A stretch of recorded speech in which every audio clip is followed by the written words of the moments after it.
successful musician in press, and I have Julius Van Valken. Can you introduce yourself, please? I'm Lawrence. And I'm Drew. Lawrence and Drew. Lawrence and Drew. Okay, so how's the tour so far? How's the tour? Oh, it's a tour, yeah. It's been good so far, isn't it? I mean, we've been out to Europe a few times starting last year, but this is our first ever time headlining. Yeah. And yeah, I think it's been surprisingly good, actually. Like, it's just nice that people that we picked up from those support tours and stuff have remembered us. And, like, lots of people from those tours come down, and then to people just turning up because they think, oh, we'll give it a shot. You know, so that's really good. Did any city particularly stand out? Warsaw. Warsaw, yeah. Was yesterday? No, 2 days ago. 2 days ago, yeah. Berlin was yesterday. Yeah, that was really good. That's definitely the best show. Yeah, and it was surprising because it's one of the ones we've only been to once. Yeah. Like lots of, particularly the German cities, we've been several times. We've been almost every tour, probably been to these 4 cities that we've done. It's actually quite strange. Yeah, there's Poland and Paris we've only been to once before, and Copenhagen. Copenhagen was good as well, but Warsaw was really fun. It was a really good show. Which was strange. Like, when you've only been somewhere once, you expect it to be not many people, but it was the most of the tour. So I guess Germans are more spoiled for choice than Polish people. Because lots of bands go to Germany, but not so expensive. Yeah, but not so many tour Poland. So yeah, it was amazing. And the crowd was just unbelievable. Just loud to party. But the clubs were all the same sizes? Varying. They're kind of similar sizes, but some. This one's really big. This one's quite big. There's a few of them that are kind of bigger, than what we go for. Like this one in Paris was maybe a bit bigger.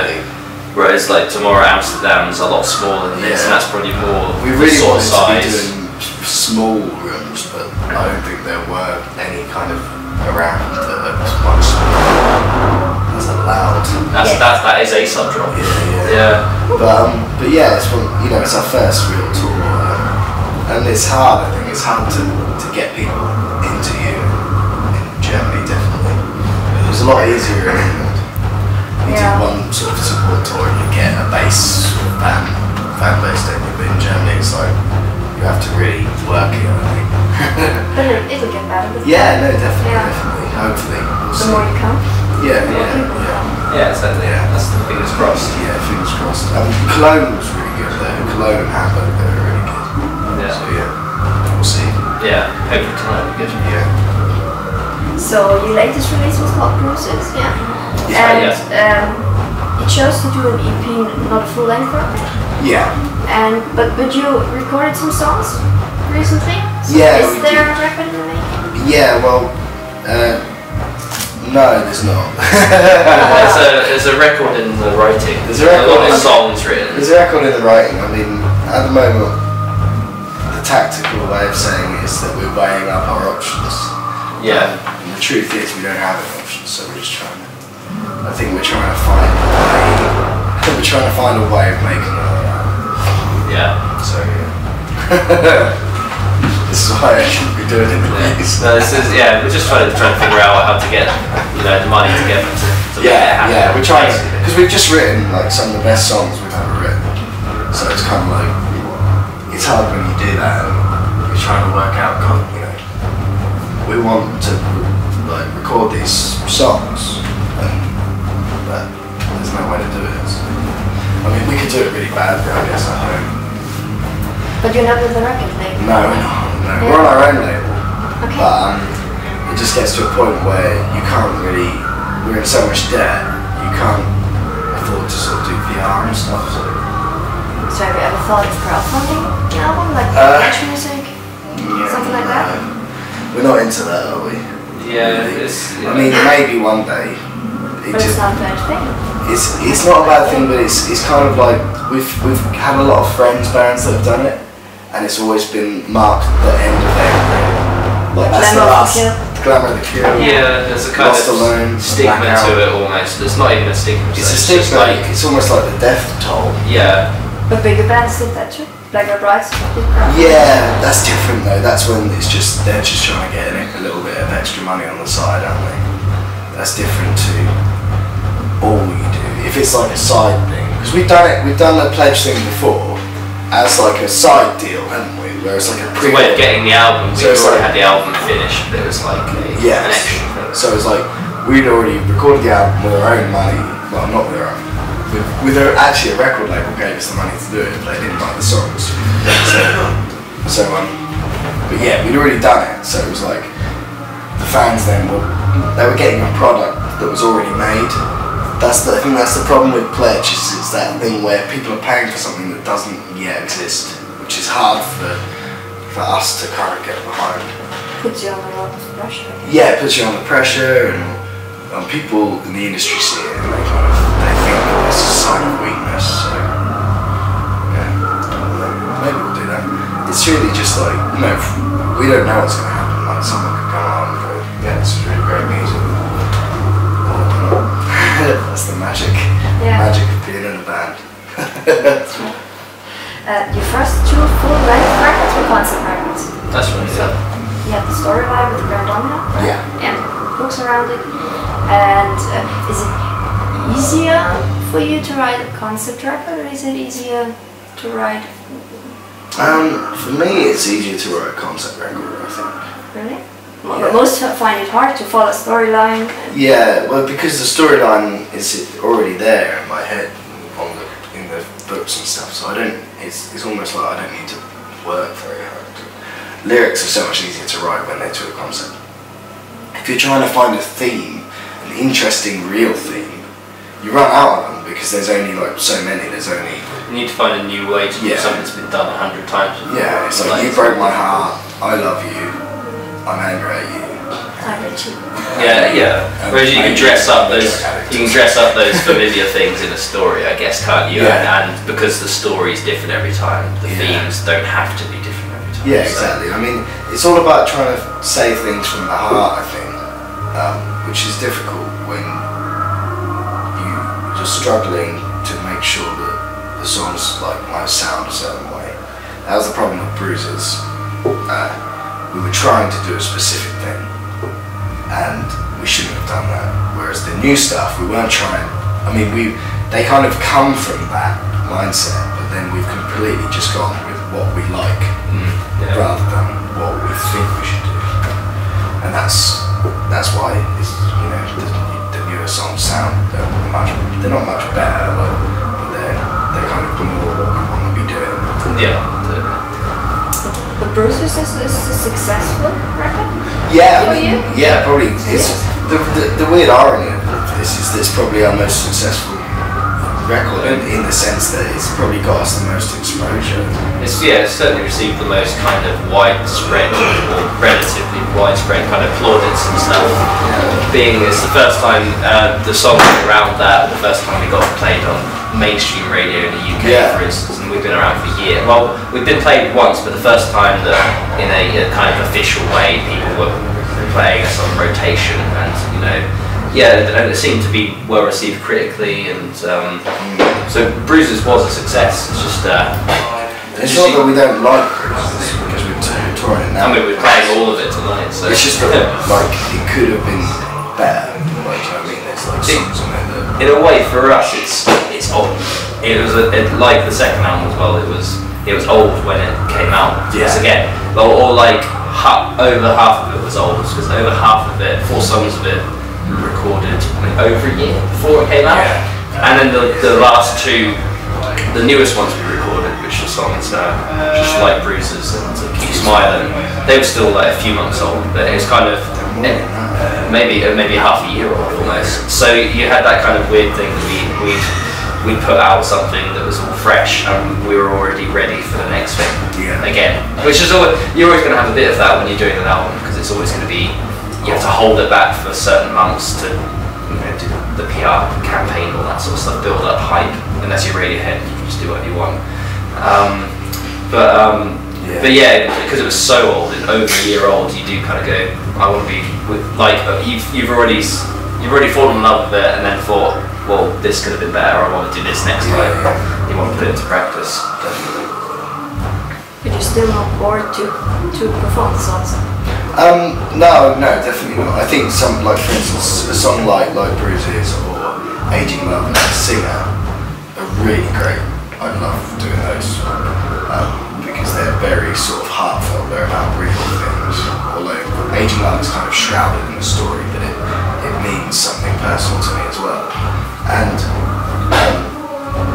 so I think like those songs are really great to sing and stuff. But then a song like Stepping Stones, it wasn't really a song I thought about as a live song. It was a song I just wrote, we demoed it, we recorded it. We never really played it live. Getting around to play it live, it's in the wrong register for me to sing, so I'm having to sing it really low. Yeah, it's not that I can't sing it, it's just that it takes you out of it because you're not feeling like you're singing it naturally. Yeah, you're feeling mechanically. Yeah, but I mean, like a song like Regret, for instance, is without a doubt the best song I've ever done. So that's still brilliant to play live, really exciting to play live. But like I say, Stepping Stones, you do just get taken a little bit out of it. You have to kind of find the good in it. I think most of them we thought of in kind of arrangement wise more in a live sense than we had before. So in most respects it is easier to kind of figure out more how you write stuff to get a certain thing. You know, like we'd write kind of, say for instance we wrote a riff in a song before and we'd overcomplicate it with about 3 other parts going on at the same time, and then we'd wonder why no one was able to rock out, or we weren't able to rock out on stage, and we go okay, and we kind of learned that and we applied that a lot to Bruises, so the riffs are chunkier and the kind of choruses are much more groovy and there's bits you can jump to, so which is fun for us as well, and then there's bits that are slightly more complicated to, you know, kind of appease us as playing. But yeah, we're still kind of learning, like that stuff, like Stepping Stones, it's all things we've played like generally the first time this year on tour, even though they're old songs, they were, as you say, much more demoed and kind of worked out in the recording studio. So yeah, that's something we'd never really thought about, the kind of keys and stuff. That's now another lesson to apply to the next stuff, you know. But the 3 videos you did for the recent videos you did for Bruises, follow a consecutive story? Yeah. Line, yeah. But the songs are not related. The songs are related, no. It just kind of came about, didn't it? Yeah, it was just like it was at first it's just an idea we had where we were just like, oh, it wouldn't be cool if the argument the couple are having the first one, wouldn't it be cool if his friend is trying to have an affair with the girl, and that's kind of putting extra pressure on it, and then we thought, oh god, we should kill her at the end of it. That was why I just thought that would be brilliant. Yeah. I wanted the last video to be me with a gun to Gear's head, like trying to kill him, but we couldn't that might not be very politically correct. But yeah, it just kind of came about, didn't it? It just starts to come up with stupid ideas most of the time. Yeah. But yeah, it follows the story, but yeah, the songs aren't related. Yeah, it's just one of those accidents, but it worked. Yeah, it was one of those things where it's just like something out of simplicity, something out of budget, but we just kind of trying to come up with slightly smaller, and kind of fit the song, I guess, slightly smaller, more intimate ideas to go with the video, but we still couldn't help ourselves turning it into something a little bit more, you know. So it's one of those things again, you can kind of watch them on their own, and they're just a video. But if you want to, look at the story, that's an added sort of bonus. Yeah, exactly.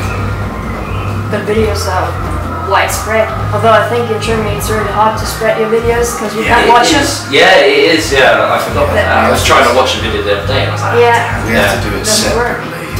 Because it's on video and stuff, it's YouTube and Vivo. YouTube doesn't work. So much doesn't work in Germany and YouTube. Yeah, which is really tough sometimes, especially after we started coming out to Europe. Then that's when we started realising we'd be posting, watch our new video, and fans would be going, oh no. So that's a recent consideration. It's a real shame, but it's just annoying. One of those things. So you did some dissected videos for the songs? but no dissected video for each level. I'd like to know the story. He's just done one. We've done one recently. Okay. Yeah. So Can you spoil it? Yeah. It's quite long, basically. It's quite complicated.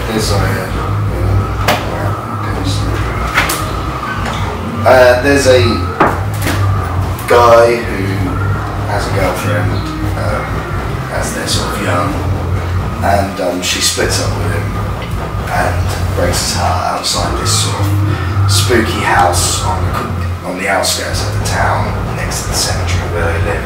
So when this kind of like emotional event happens, something that lives in the house, in the spooky house, kind of embeds itself in his mind, and they move away and stuff like this, and he becomes like a rich businessman, and he finds out that this girlfriend, the reason she left him is because she had all these massive plans and ambitions. The thing is, she'd actually just got married and come back to the town to live, and she always said she was going to move away and all this sort of stuff. And she's had a kid and all this sort of stuff. And she's just got a normal sort of life. And so he comes back because he wants to see her again. But this strange thing in his head draws him to that house where they split up outside of this house. And he buys the house because he's got loads of money to do what he wants. And then this thing in his head starts to like spirits, and he starts hearing voices, he starts losing his mind a bit, and he starts thinking about killing people and stuff like that. So then he finds himself being drawn to this house where his ex-lover sort of lives, and he knocks on the door, and he thinks he's seeing her, but it's actually her daughter, and it's exactly how she looked when they were together. So he takes her back to his house and kills her. Yeah, perfect. But it's about the idea is it's like he's been possessed by this spirit within this house, which is like this kind of witch from the 1600s who was killed by horrible men, and she's cursing them. So a lot of the stories are set in this town, and they're about this possessed people and stuff like that. We've done a recent one called Always Forgive, which is in that same story, but I mean, yeah, it's mostly just about that kind of yearning, like he goes away and he's never forgotten her, and she's completely moved on, so he does the most terrible thing he could to her, kills her child. Pretty horrible. It's not very pleasant, is it? No, but I like the song. Yeah, awesome. Yeah, now you've got a new dark perspective to it.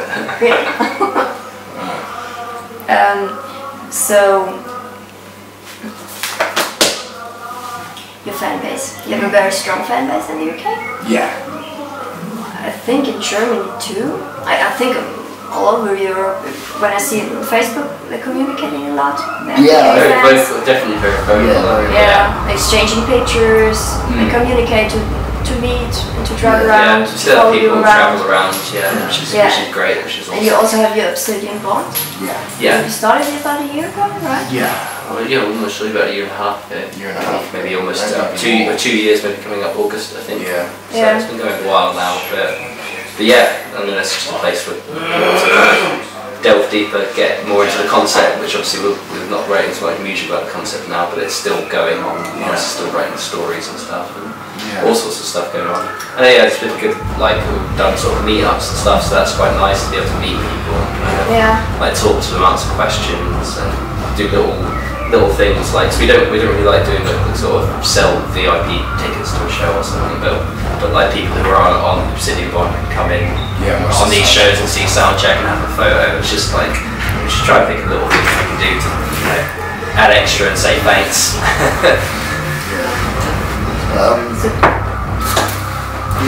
Did they big perform the ones in the UK? The ones in China on this tour? I think they're like not in a horrible way, just in a like they seem to be less more like they're more reserved. Yeah, which is I don't know how much is I don't know how much is a cultural thing or is a language barrier. I think it's hard to tell. There's definitely more like in England it's harder to kind of see everyone because you kind of get locked chatting to someone for a long time, which is fine. But in Germany or in just in Europe in general, people are more kind of like, they might come up quickly, have a photo, and then just say, bye. So it's very, very, very short and very just like, as you say, quite reserved. But it's nice. Yeah, and the crowds are a bit more reserved, they tend to be. Yeah, on the whole, I think maybe. A few places go a bit mad, but it's slightly more reserved crowd. Yeah, I think so, yeah. But it's hard to really tell because we've never done a gig as big as what we do. Yeah. You're playing Reading Leeds this year, right? Yeah, That's right, yeah. So what's the feeling to play Reading Leeds? That's awesome. Yeah. We've kind of wanted to do that since the beginning. It's just we've never got a shot to do it before. So yeah, it's our first time actually getting to go up there. Like, it's one of those festivals that, like, even more than Download, I never really knew much about Download when I was young. But I used to watch the highlights on TV of Reading and stuff and think about playing there. So that's a bit of a wish fulfillment. And just after this, well, we've got quite a few things to sort of prep. But one of them is Reading and Leeds, trying to figure out what we want to do there, what set we want to do, and what we want to. After doing this, because after doing this 2 headline tours, we've been a bit spoiled. We were able to play as long as we wanted to do a headline tour. Now we've got to figure out how to whittle it down into something that will, get people who have no idea who the hell we are to jump around and have a good time. So that'll be interesting. So anything you'd like to tell us, Jess?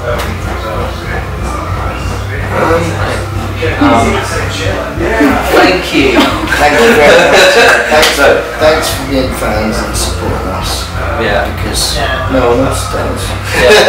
You literally keep us going. And thanks to both UK, but particularly us, because we're on the Europe tour now. All the people who helped out promoting and getting people to come to the shows who didn't even know who we are. Yeah, thanks very And much. sort of, fill out the numbers. Posters and thanks for all the presents and stuff. Yeah. Crazy presents. Today we got a bottle of 67% Slovakian liqueur. Okay. So I'm going to be wasted. Tonight? Yeah, I'll be stumbling around. So I'm checking. Okay, thank you. Thank you. It's bedtime.